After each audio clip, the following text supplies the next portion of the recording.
Oh, that's fine. How long does this go for again? Is half an hour I was expecting, roughly? Somewhere around there? I believe it's about a half hour. We're live right now. Hello, friends. Production will give a finish on that as far as I believe it's a half hour to an hour. They'll let us know. Right now, we're sitting here, though. We'll talk about the present and the future. Everything's a present, right? Anyway, I'm Tom. This is my friend Chewy, Michael Chewy. Welcome to the Global Game Jam stage. Glad to have you here. I've introduced you. Introduce yourself. Thanks very much. Hi, I'm Michael Chew. I've been doing Game Jam for a number of years, and I eventually managed to take one idea from 2015 into a commercial release. So I built a studio around that and then released the game Projection First Light in 2017 and 18. Sorry, 2018, yeah.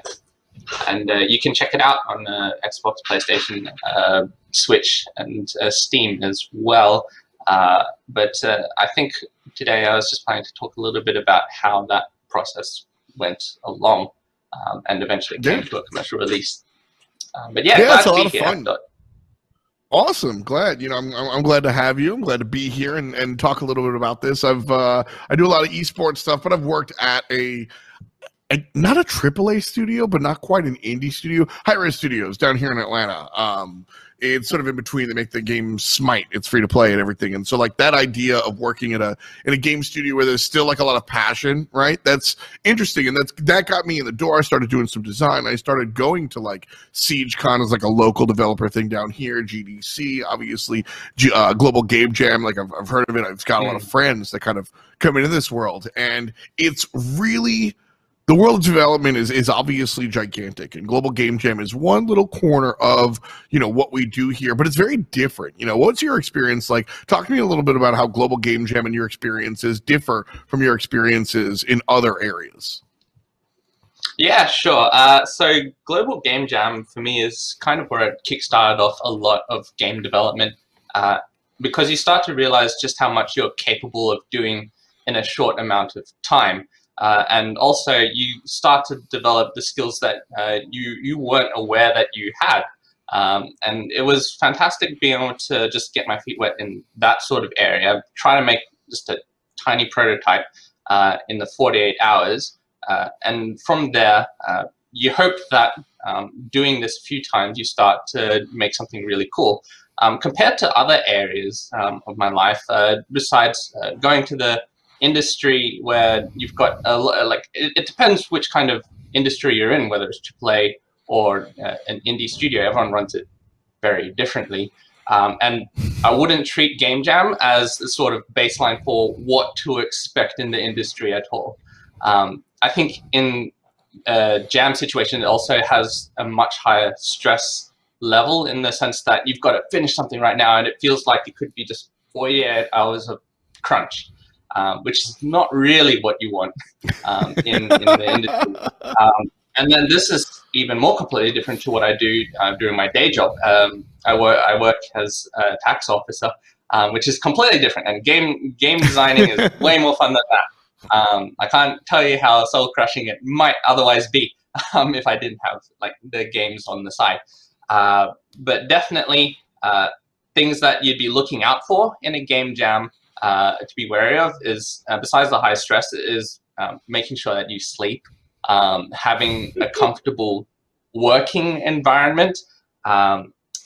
It slowly starts to come on a lot of the smell by the 30th hour when you're with a bunch of other people who haven't slept or haven't forbid used deodorant or showered yet.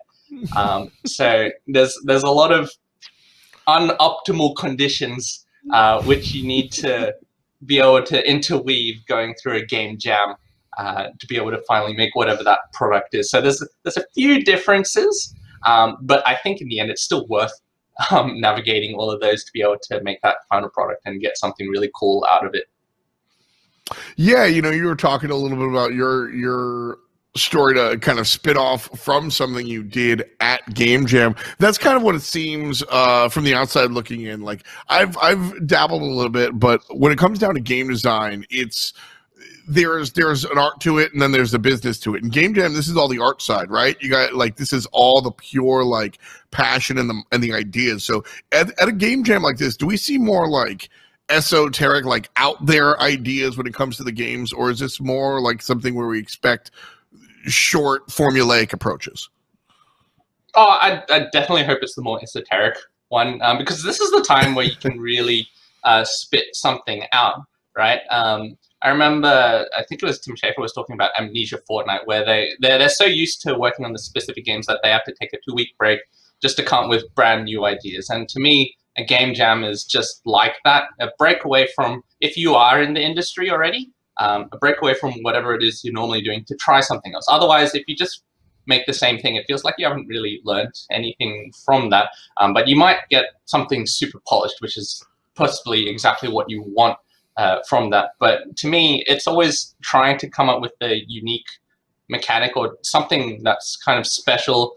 Hopefully it's related to the theme, but generally speaking, to me, you always want to be, as you said, going through that artsy stuff, because you don't have to worry about the business side of things. You don't have to worry about appeasing your certain audiences or target markets or whatever that is.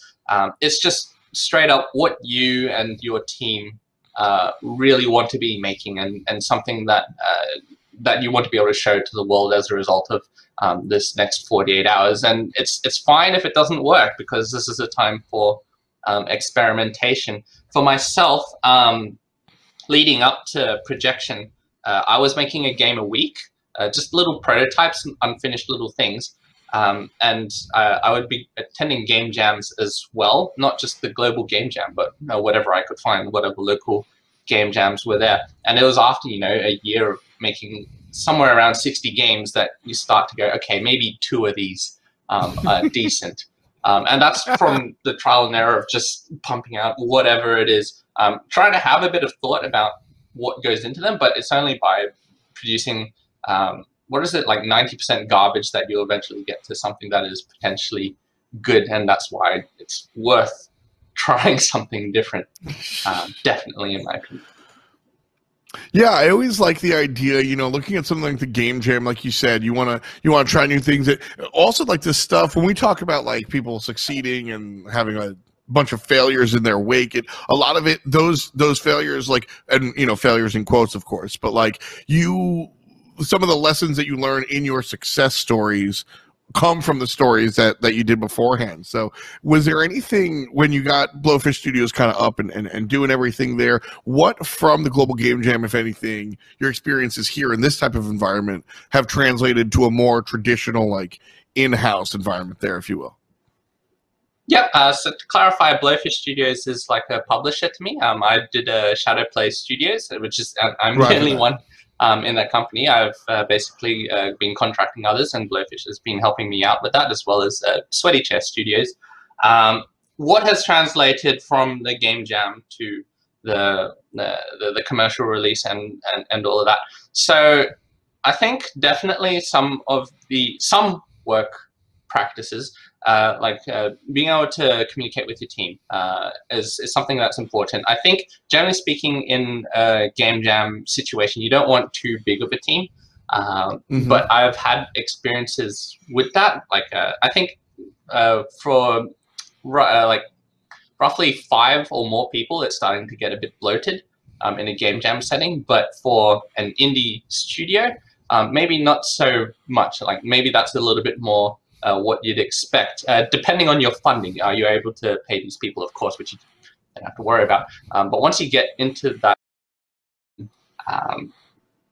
being overambitious and going crazy on every single little thing, which might not even mean anything in the end to anyone. So yeah, hopefully that answers your question. A few things that I've brought across.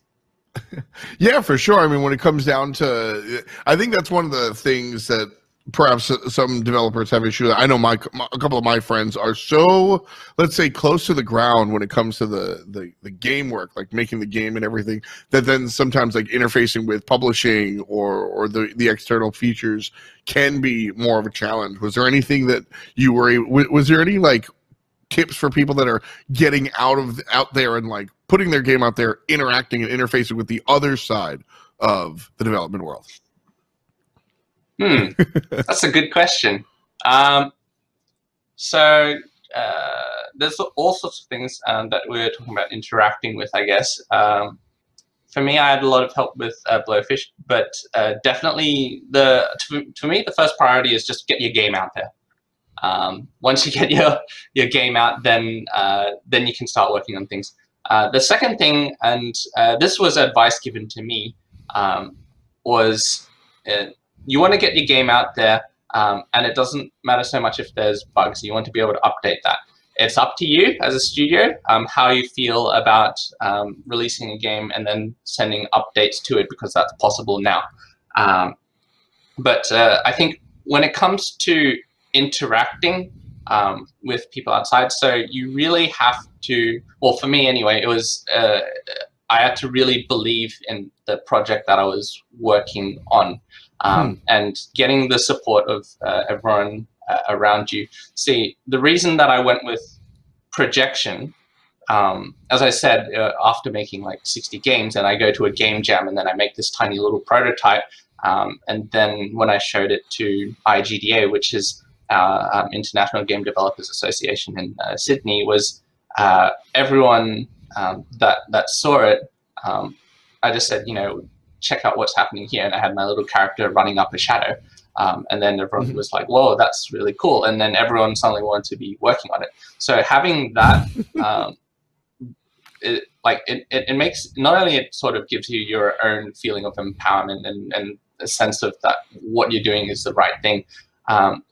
By believing it in yourself, then it leads others to believe as well in your project, and then they'll want to be coming in on it as well, which is what really led to the other studios coming in to help me, is that they saw this and that they want to build a working relationship with me over this. And you don't really want to be burning bridges, you want to be making them as such. And you do also want to be mindful of, I guess money is the other weird thing. I just like making games, but then suddenly having to go, when you want to be starting up with a bunch of new people, they say, how much are you going to pay me? And that's very standard. You'd be expecting that, but it still comes as a surprise if you're managing your own indie studio. Suddenly making sure that what is a reasonable price to be setting for whoever's going to be coming in, and setting up those expectations. So having like legal documentation, like contracts and things like that set up early on is actually really important. So that was one of the first things that I was doing, was going to a lawyer to make sure that what we were drafting up makes sense. Because when the game is finally done, 2 years down the track, and then either the payments start coming in, it's a lot more than you think, or it's a lot less, or whatever. Then you have to be making sure that you've got this piece of paper that says, exactly who is getting what. Otherwise, it just causes a lot more trouble at that time. And so, despite what people grievances people might have earlier on, it's better to get it out earlier on than later. And so it makes it plain and clear at that point as well. So there's all clarity, and it means there's no more miscommunication about what he said, what she said, and everyone is on board at that point as well. Because when you say, look at the contract, what does it say? All right, no more arguments, and we just go with that. So that's yeah. It's always business, right? Set up. Yeah, it's a bit unfortunate how it ends up like that, which is partially why I want to do accounting, and why I've got my full-time job, as well as just doing game dev stuff, because you need to be able to know, like, if you want to be going off to do a commercial release, to know how to navigate some of this stuff. Yeah, that's one of the harder things. You know, we're here at Global Game Jam, and I mean, you're a great successor. I want to tap you a little bit for Well, like thank the you. creative side of things. Absolutely. You know, but the perhaps unfortunate truth of the matter is that, you know, business is the horse that pulls the cart. That is our art form, right? So make sure you have all your ducks in a row. That sort of education, though, actually, before we get into like some of the creative talk, that sort of education is something that's not really, that's tough. You know, hey, I've got this awesome trading Yeah. card game. How do I make sure that I sell it without Hasbro just reskinning it and stealing it from it? Like, that's tough. Were there any resources that you turned to, or was it your own background and, like you said, taxes and stuff? Were there any resources you turned to otherwise to like help you figure that out, or did you just kind of like, you know, hammer your finger a couple of times Yeah. before you got the nail in?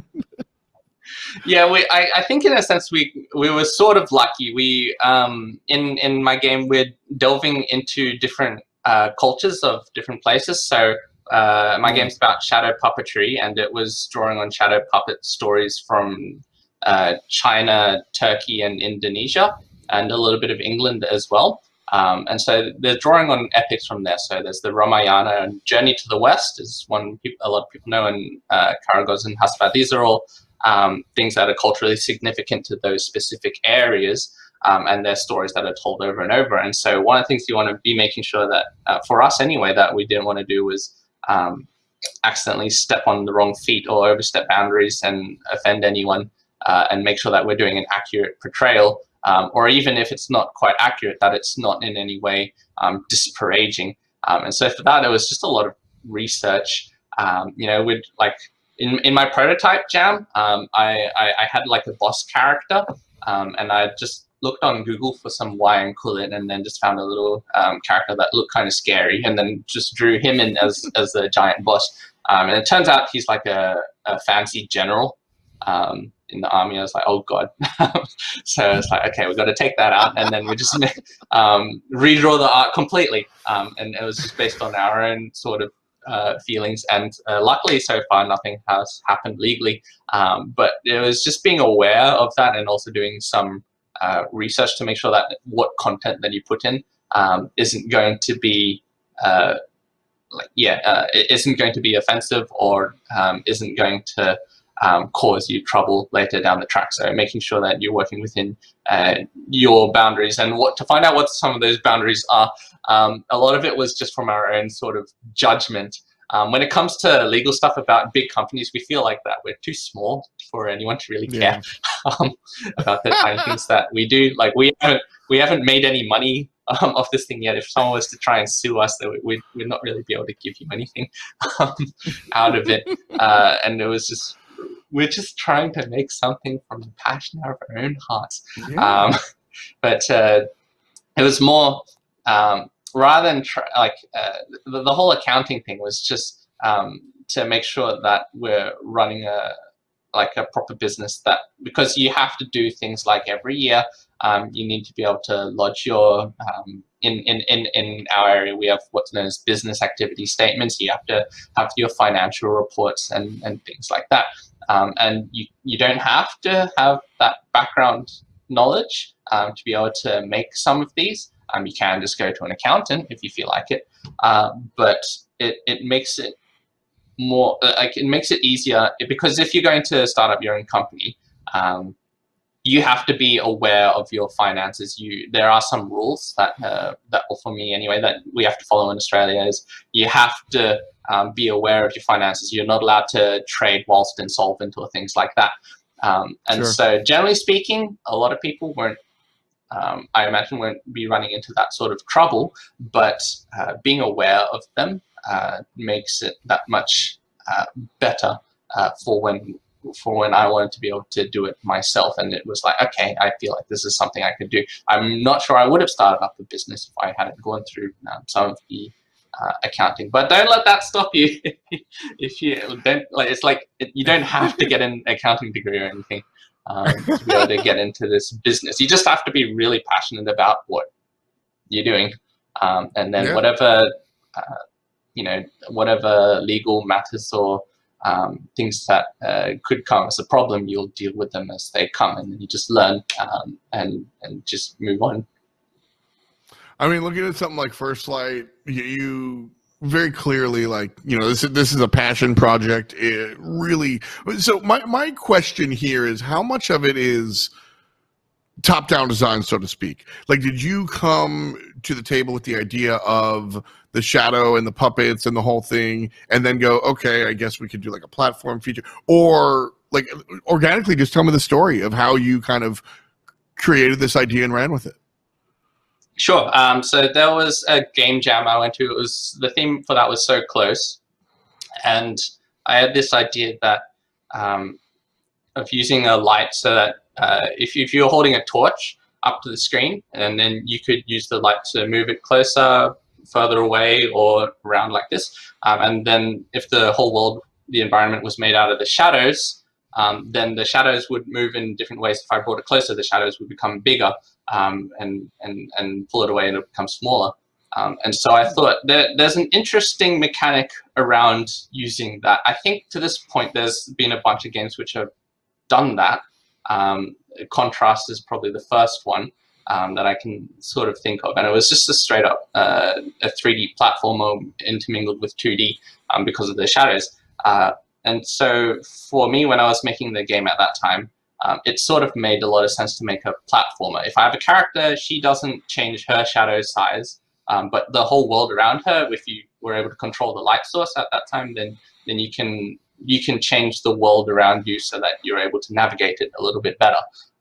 And so that's why I went for 2D platformer. And then it was, well, you're overcoming challenges through how smart you're able to use the light source. So it sort of led on to maybe I should do it using like a puzzle game as well, so, and set up these interesting puzzles. And then from there, when I was making it, like I was typing in the code to show how the little the shadows would interact. I had my friend who later came on to join me, Yosha.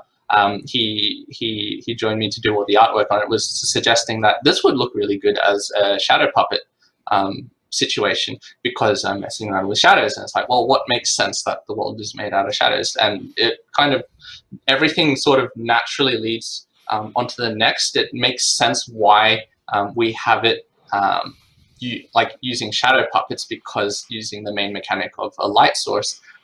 So that's generally how the process goes, is we put something in if awesome. It makes sense to the situation. You want to do the thing which, you know, I could have had it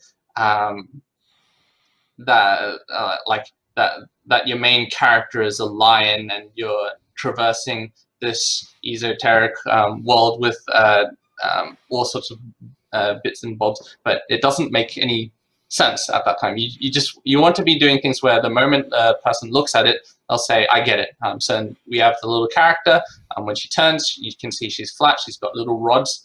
You can immediately go, okay, she's a shadow puppet.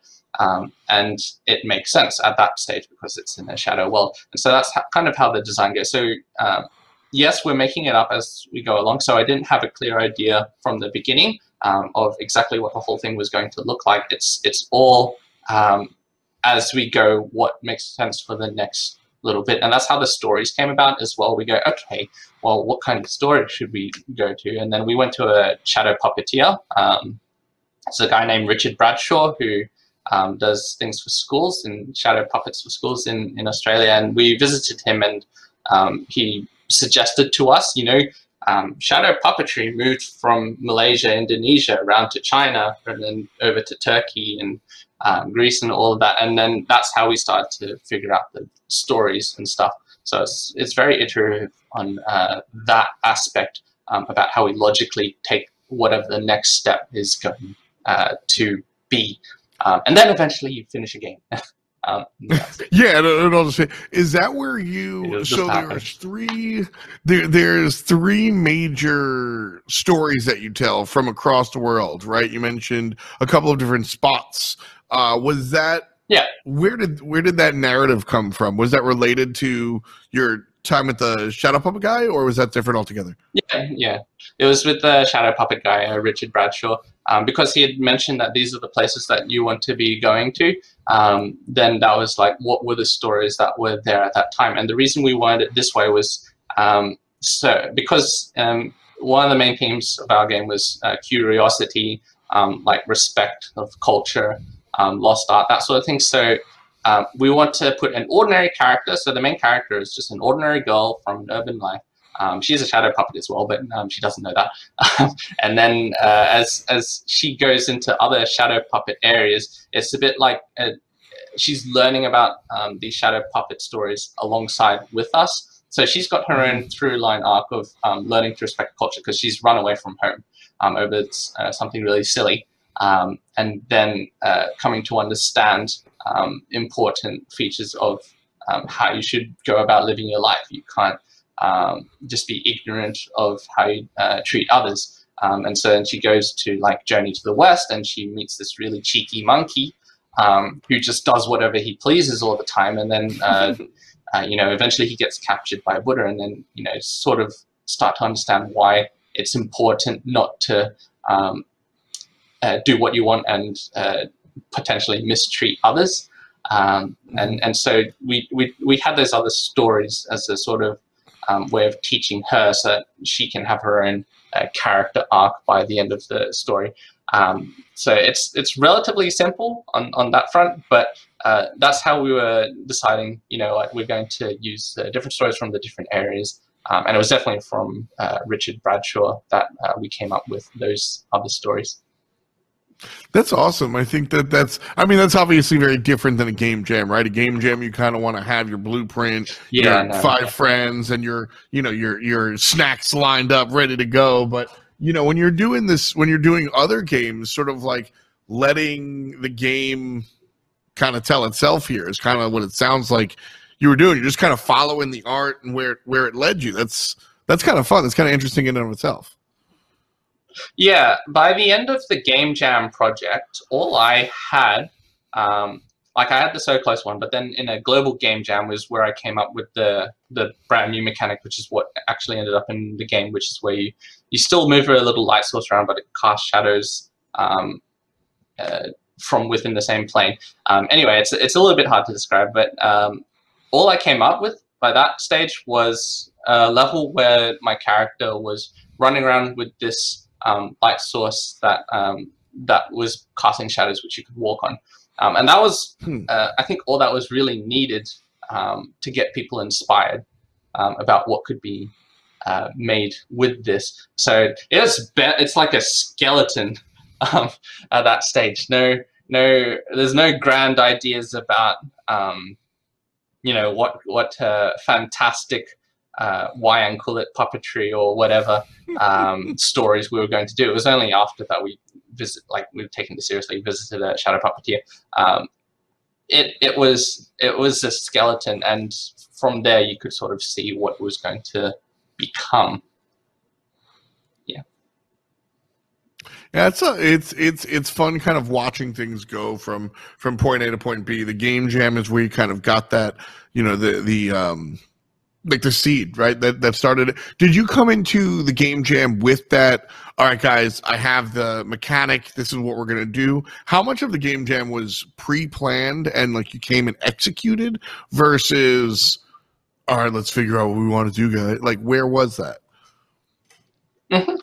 So for me, with projection, as I said, it started off with the So Close one.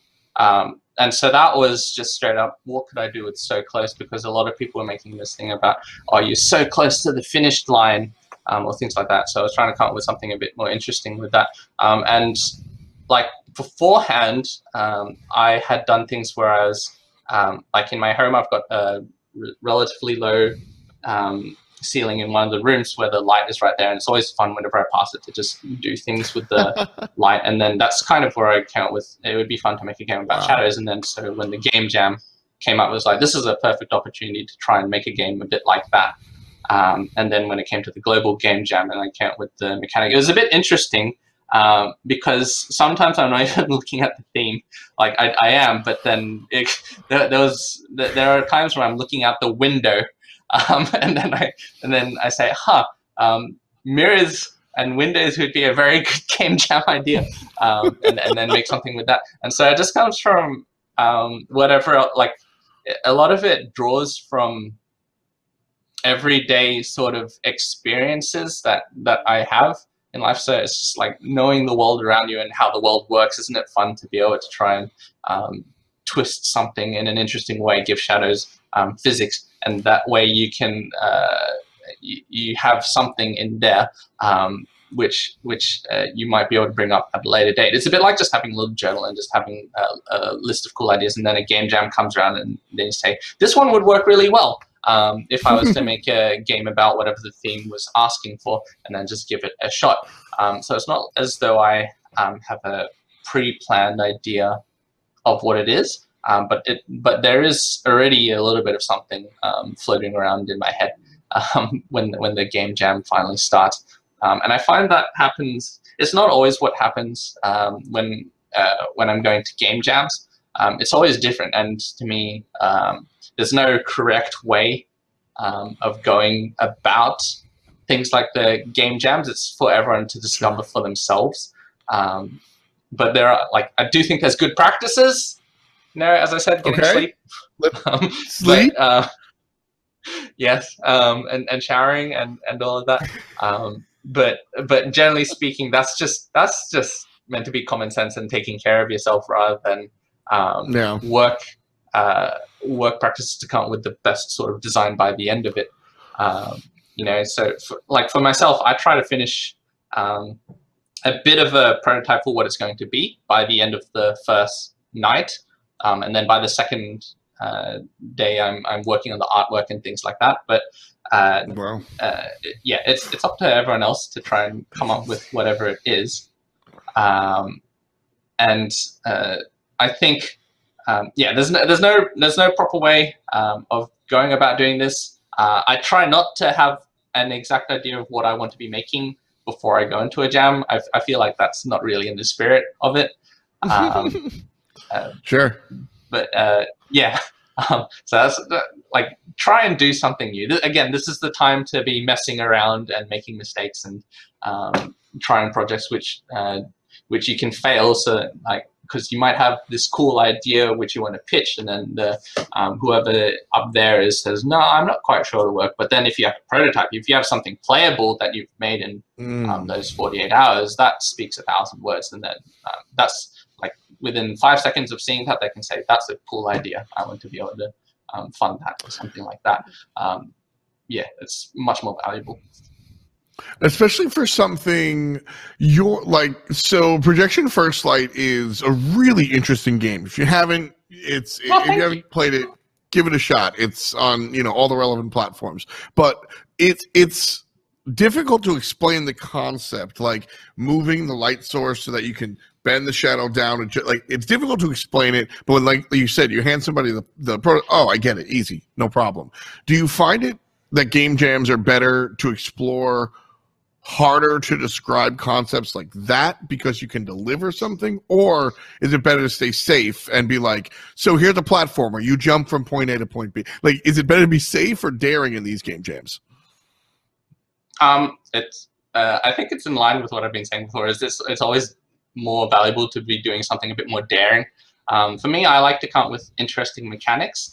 I think definitely you can be working within the realms of what you know. So in this instance, yes, it's interesting shadow mechanics, but it's still within the grounds of it's a platformer where you control a little character and you're jumping around doing things. But there's enough of a feature with the shadow mechanic that the whole gameplay revolves around it, that it's interesting enough that I can be safely working within the confines of a platformer with sort of twist. But I wouldn't just make the platformer by itself. And I think it's a bit too safe to be making an established sort of genre of games. I'm not quite I try to sort of break genres, but for want of a better word, like just making a first-person shooter, and then I think it's too safe if you just have it that the interesting thing is the story,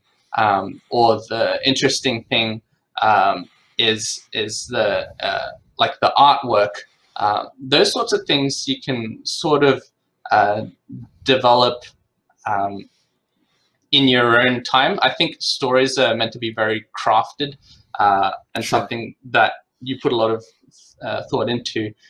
Within the 48 hours of the confines of the jam, though, you want to be able to have something that you can show which is really cool, and you're not going to be able to get a full story into that.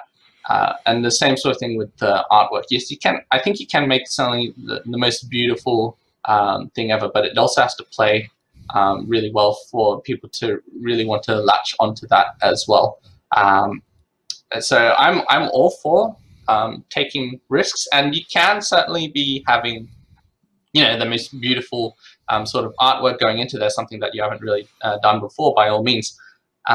Sure. I guess this is more for the designers to try and come up with some interesting design as well. It's always my preference to do something really cool.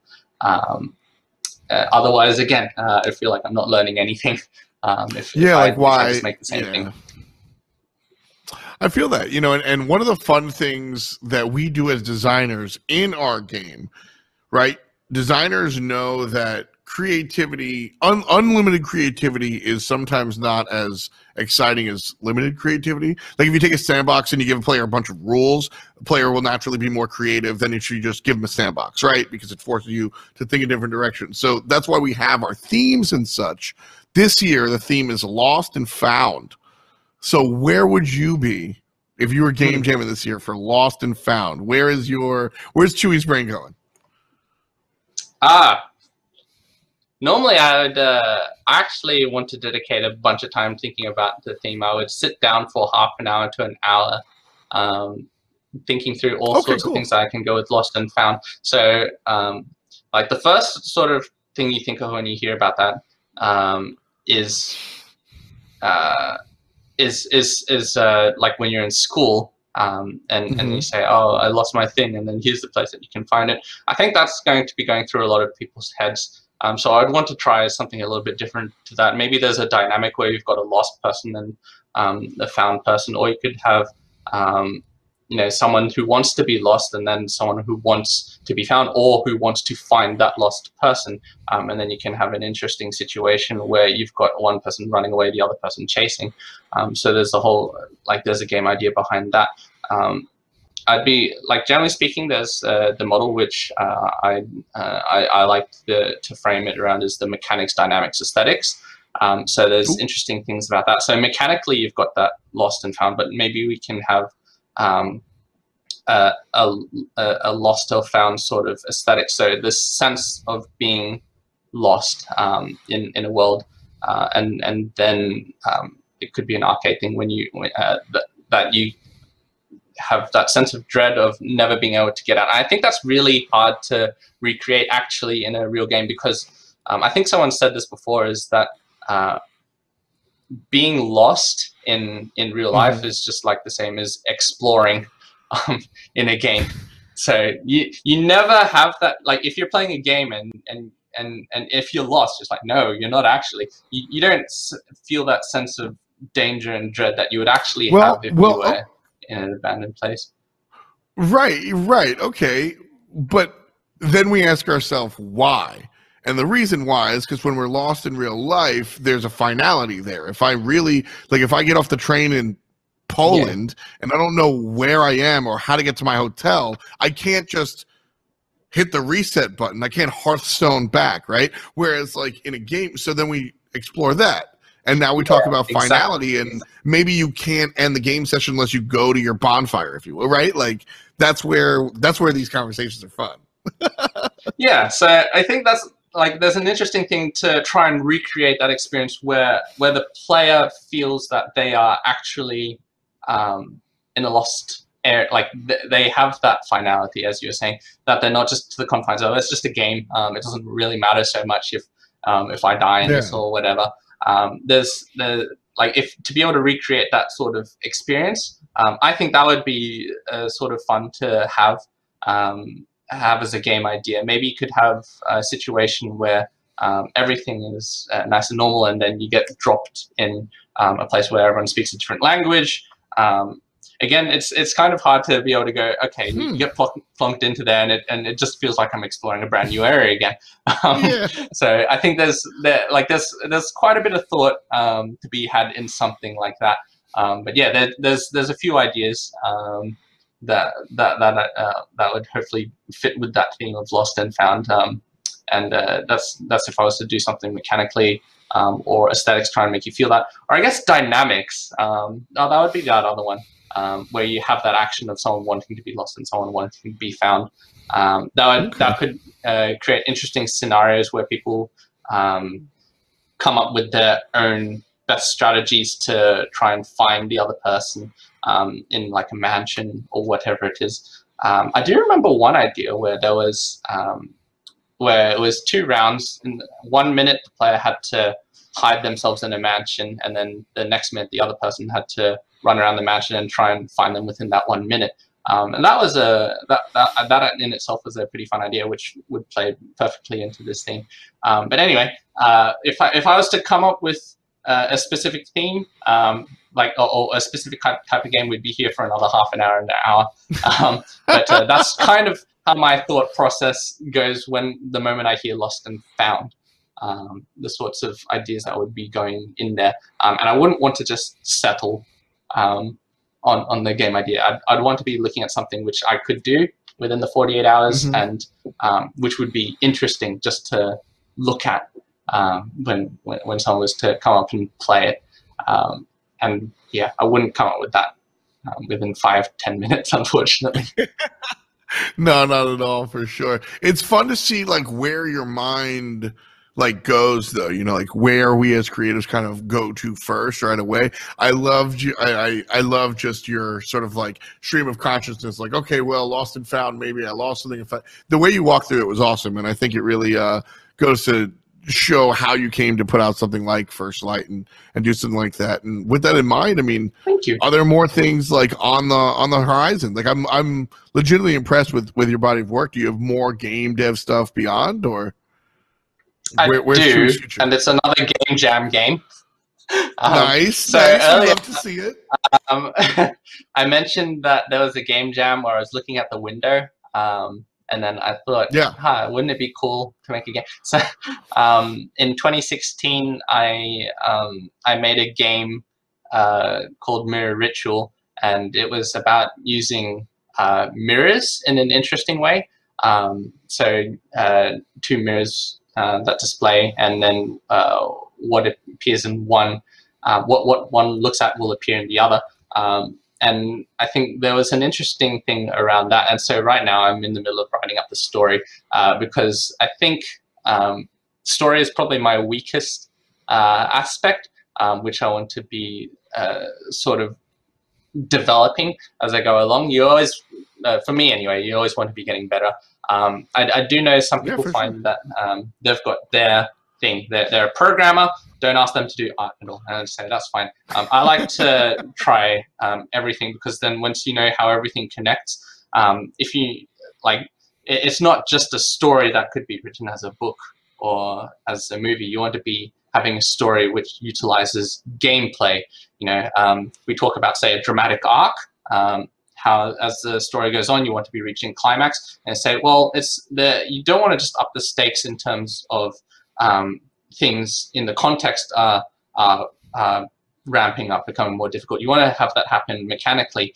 So I like to use the example of Journey, since that was all about using a dramatic arc, is that when you're reaching the climax, you're climbing up this really steep mountain, and it's really cold, and you're being pushed back, and all of that. So you can sort of feel that the controls are becoming much harder just to climb this mountain. And then when you finally get to the resolution of it, you're literally flying in that game, and you've got all this sense of movement and freedom. And so what you want to be striving to do, if you just pigeonhole yourself into just doing the programming, that's fine. But as a designer, you want to be looking across the board, so you can sort of see how the story and the mechanics can merge together into something a bit more unique, to be able to have, in my case, a story which utilizes those mirrors in a meaningful way, not just as the toy that you get to use throughout the game. Have that as an essential feature of whatever the story is going to be. And you want to do that with every sort of aspect as well, like the artwork and things like that.